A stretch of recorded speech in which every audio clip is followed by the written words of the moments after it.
Bonsoir mesdames et messieurs, bonsoir chers frères et sœurs. Ça dépend l'heure à laquelle vous allez visionner cette vidéo. J'ai pris que le Seigneur vous ouvre l'intelligence, que le Seigneur vous permette de comprendre les profondeurs de sa parole, comme il le dit dans sa parole, dans Jean chapitre 8 verset 32. Vous connaîtrez la vérité et la vérité vous rendra libre. Libre de beaucoup de manipulations, libre de certaines ignorances. Comme vous le savez, cette chaîne a pour but d'éclairer, de nous éclairer sur certains points dont nous n'avons pas souvent connaissance, ou bien des points où, à cause de notre manque de connaissances, nous nous faisons manipuler. Mon titre ce soir, l'amour dans l'Église, une réalité ou bien une fiction.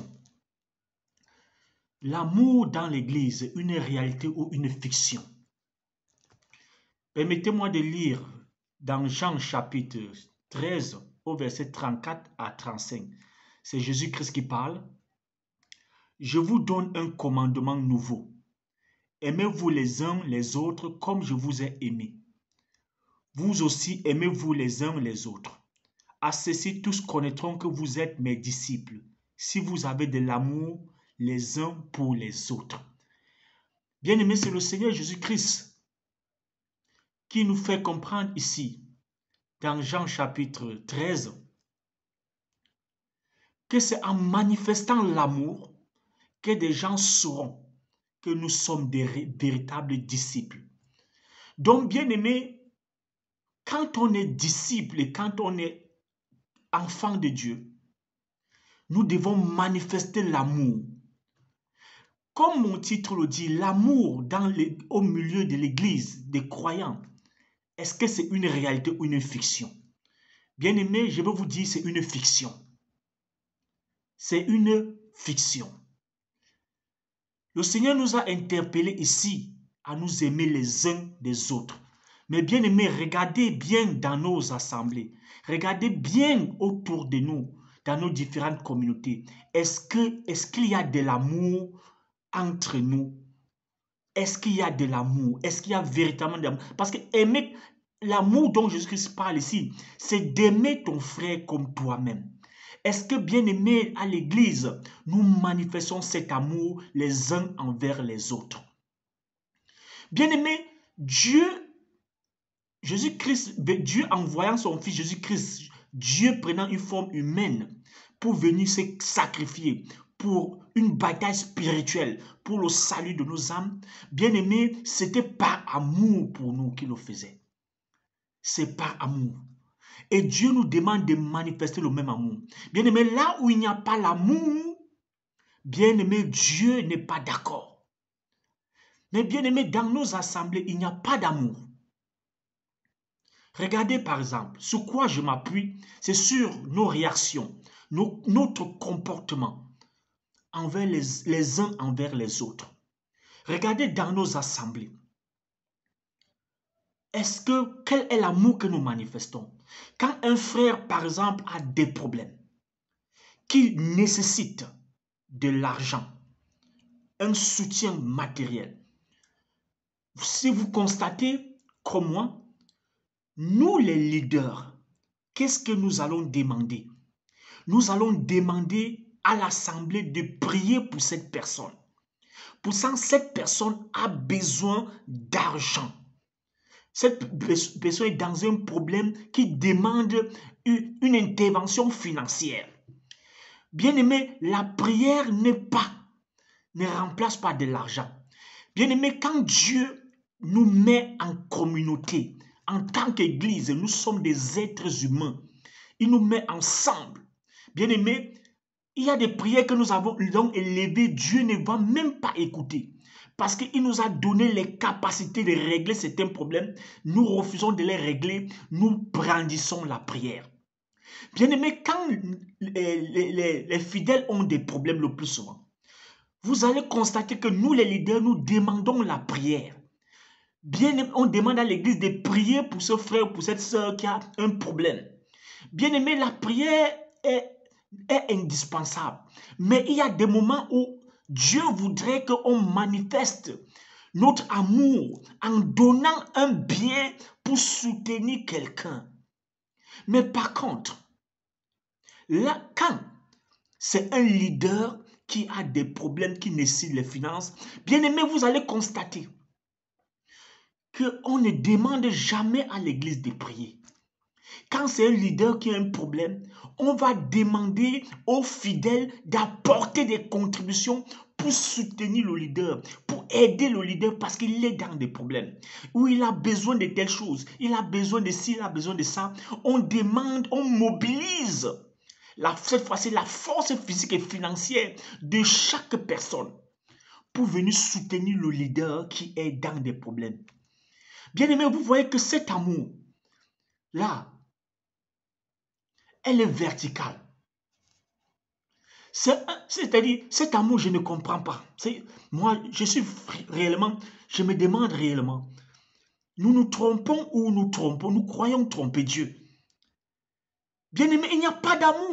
Nous ne manifestons pas d'amour. Et quand on parle de l'amour dans un corps, dans l'église par exemple, l'amour doit venir d'en haut.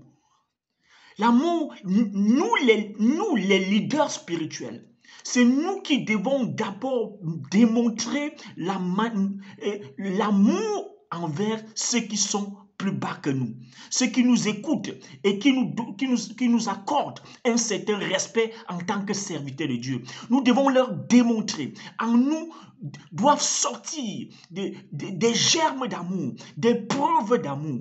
Mais bien aimé, comment nous nous comportons? Quand des fidèles ont des problèmes, nous sommes peu préoccupés. Nous demandons à l'assemblée de prier pour eux. Mais quand nous, les leaders, nous avons des problèmes, nous demandons les contributions de tout un chacun. Bien-aimé, comment appelle-t-on ça? C'est la raison pour laquelle, bien-aimé, je vous dis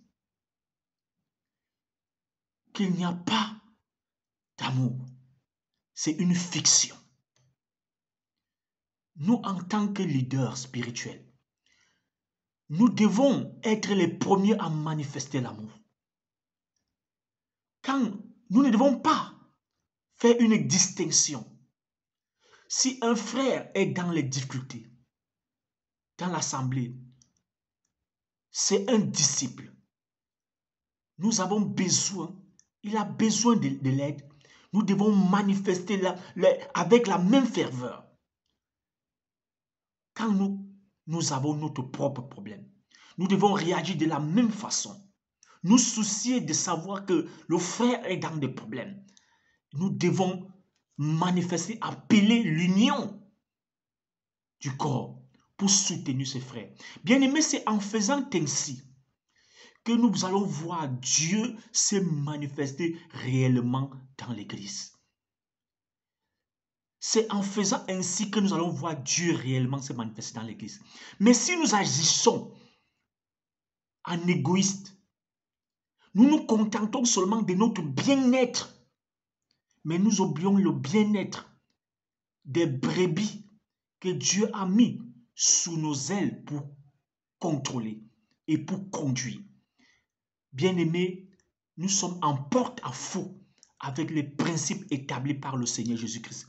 Il nous dit, verset 35, dans Jean 13, « À ceci, tous connaîtront que vous êtes mes disciples si vous avez de l'amour les uns pour les autres. » Bien-aimés, l'amour doit être manifeste. N'aimons pas, bien-aimés, les chrétiens pour ce qu'ils apportent à l'Église, mais aimons les chrétiens parce que nous faisons partie d'un même corps. Le pied aime la main. Ils ne peuvent pas se dissocier. Nous faisons partie du corps du Christ. Nous avons la même importance devant le Seigneur. C'est pourquoi, bien-aimé, il est important. Il est très important de manifester l'amour sans distinction, de rang social dans le corps du Christ. Peu importe ton rang social, peu importe le rang social de quelqu'un, nous devons avoir le même traitement. Bien-aimé, si cette vidéo t'a plu, je te prie de la partager, de la liker et surtout n'oublie pas de t'abonner à cette chaîne YouTube afin qu'ensemble nous puissions changer notre paradigme sur le plan spirituel. N'oublie pas de liker et de la partager abondamment. Que le Seigneur vous bénisse et qu'il vous soutienne dans votre foi. Au nom de Jésus-Christ. Amen.